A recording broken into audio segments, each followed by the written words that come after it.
Donald Trump has found a new enemy because South Africa, along with the European Union and China, are making moves. They want to punish America's biggest tech titans. And we were able, on our own, and we will find solutions for our problems.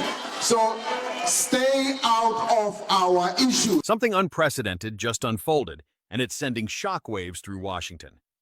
13 African nations didn't just say no to the United States, they shut the door on Donald Trump himself. Lavish aid packages, military alliances, and exclusive trade deals were all offered, and one by one these countries walked away. Why? Because behind the glossy promises were demands that cut deep-cut ties with China, hand over strategic resources, and toe the line on American foreign policy. What Trump framed as Partnership Africa saw as pressure a new face for old imperialism.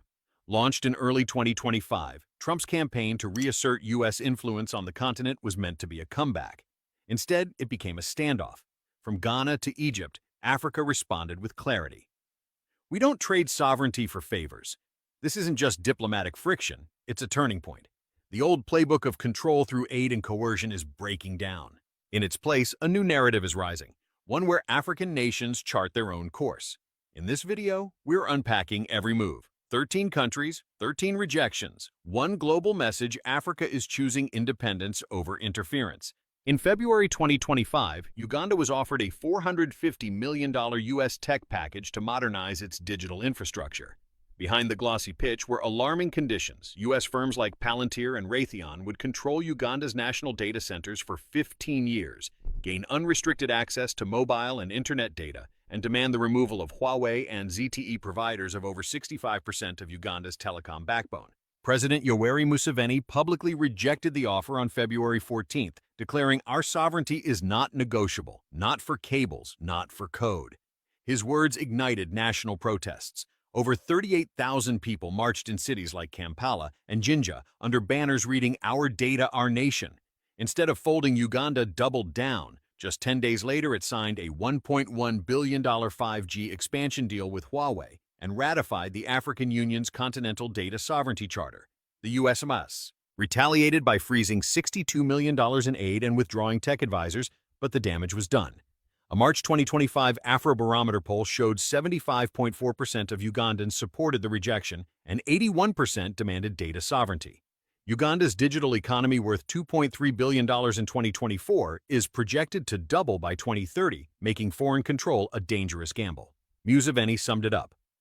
"Our nation was never colonized by code, and it never will be. Uganda's future will not be downloaded from someone else's server. Africa's digital freedom is no longer optional, it's essential." In January 2025, the Trump administration offered Morocco a $1.2 billion aid package, including defense technology, satellite infrastructure, and trade concessions.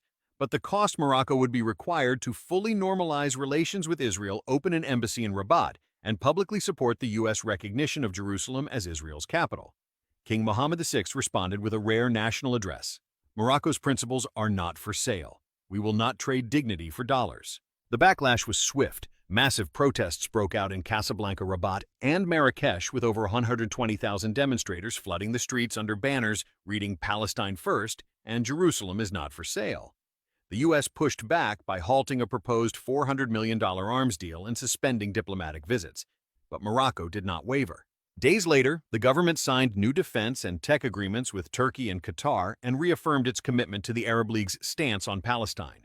Polling from Maghreb Research Group in February 2025 revealed that 87% of Moroccans opposed normalization tied to foreign pressure, and 91% supported King Mohammed VI's rejection of the U.S. plan. With deep cultural and religious ties to Palestine, Morocco made it clear no foreign aid can erase history or identity. "We do not accept coercion," the king said. For Washington, it was a diplomatic defeat. For Morocco, it was a stand for sovereignty and solidarity.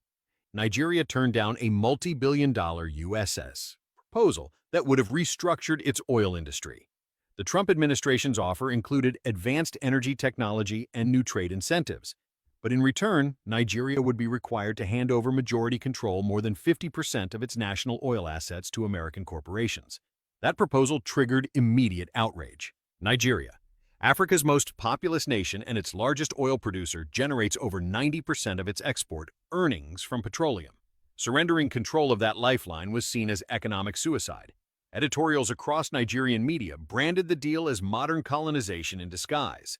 Politicians from both ruling and opposition parties denounced the offer, and in a rare moment of unity, the country's National Assembly issued a unanimous resolution rejecting any foreign ownership of core national resources. The president responded with a televised address declaring, "We are not for sale, not our oil, not our future." The fallout was seismic. The U.S. threatened sanctions, but Nigeria responded by accelerating new energy partnerships. Within weeks, the Nigerian National Petroleum Corporation signed a $2.4 billion joint venture with a Chinese firm and entered a trade agreement with Brazil on refined oil products.